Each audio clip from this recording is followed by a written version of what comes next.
Hey guys, Matt here. So finally, The Rock comes home. Well, for now, he'll be back, because he'll be at WrestleMania 28, but tonight was not your average Raw. No. It was The Rock's birthday celebration. And boy, what a celebration it was. Now, before tonight, I thought Raw was going to be a lot like, when Mankind did the This Is Your Life celebration for The Rock's 29th birthday. And, tonight was awesome. It wasn't great, but it was pretty cool. There you go, Scott. You got me saying pretty cool now. It was more to me like almost like a retirement celebration, but that's okay. All they were missing were the different WWE superstars and Titantron giving their thoughts and feelings on The Rock. But regardless, it was a good Raw. Even the matches were good. These are probably going to be the same type of matches we're going to see next week and the week after, considering the new Raw roster, but it was a good Raw. I really like how they started off the show with the September 11th, the patriotic intro, which was really, really cool and special. And then they had Lillian Garcia come back to sing the national anthem, which she belted out like only she can, because she did a great job. And then after that, you had The Rock come out to a standing ovation. The crowd was pumped up as they should be. The Rock, he was emotional. It was really cool to see, And he cut this awesome promo, and the Raw GM chimed in, and Michael Cole was going to read it, and The Rock cut him off and invited Michael Cole into the ring and was goading him, and Cole got in the ring, and they did a little exchange that we all knew would end in a rock bottom, and he did. It ended in a rock bottom and a people's elbow, and it was really funny. Since Jonathan Coachman isn't around anymore, now Michael Cole's going to be the one to be picked on, but that's okay, because he sucks. So, matches, I forgot all the matches, so if I draw a blank, I apologize in advance.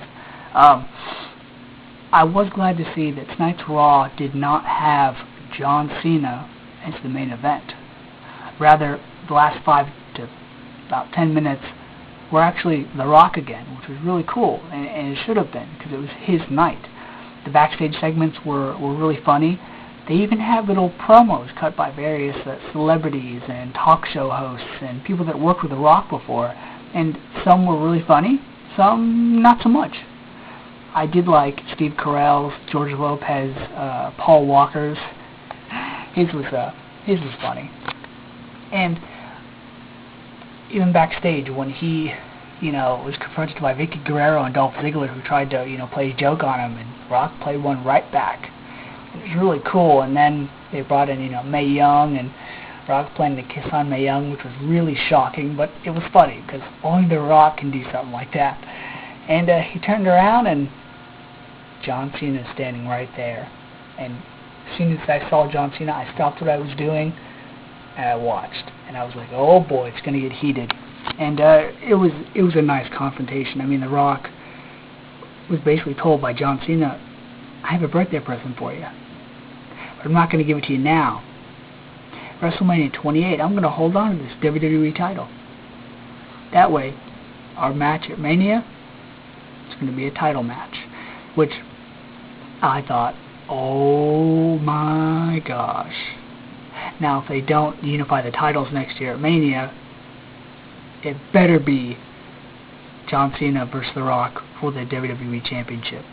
Because, granted, John Cena is probably going to lose the title before WrestleMania. I hope he does, anyways. Or, John Cena is going to hold on to the belt all the way till next April. So, that escalated the match. It raised the bar. It made it that much more special.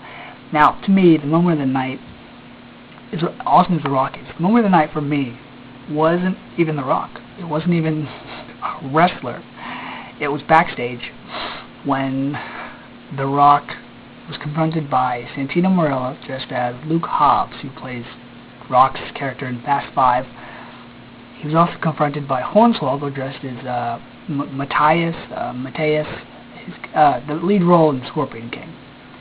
And then he was confronted by the Great Khali dressed as the Tooth Fairy. And those were funny for what they were. But the moment for me came when Rock looked over and saw Ron Simmons, aka Farouk, standing there, and Farouk gives the best one-liners, and we all know what was coming. It was only a matter of when, and he said it. Damn! And hilarious. There's only 3 wrestlers in the WWE that just make me crack up just because of their personality and their lines, and it's Farouk, The Rock, and Stone Cold. And it was great.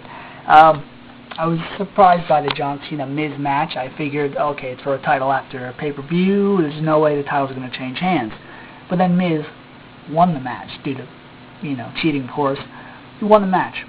And I was like, whoa! But then, of course, referee reversed the decision, which, I like right when referees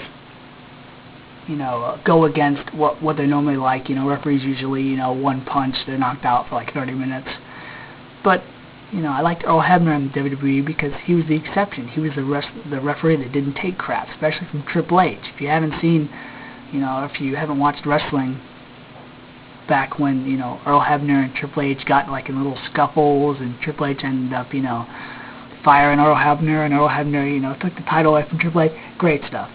But this time, Brian Hebner was referee, I was like, what a joke. So, if you don't know what happened in Extreme Rules, Google it, or pay-per-view and watch, because the aftermath of that pay-per-view is going to greatly affect what happens now on Raw and SmackDown. So, Raw, good night. I like the way they ended it. They ended it with The Rock coming out and giving a heartfelt thank you, which means, Rock, now that you've said thank you, now that you've told us you're not leaving again, you have to stick by it. And Maya came out and helped the crowd sing Happy Birthday to Rock, which is really cool. Then Vince came out and said thank you, which, was brave of Vince to do, because Vince doesn't usually say thank you.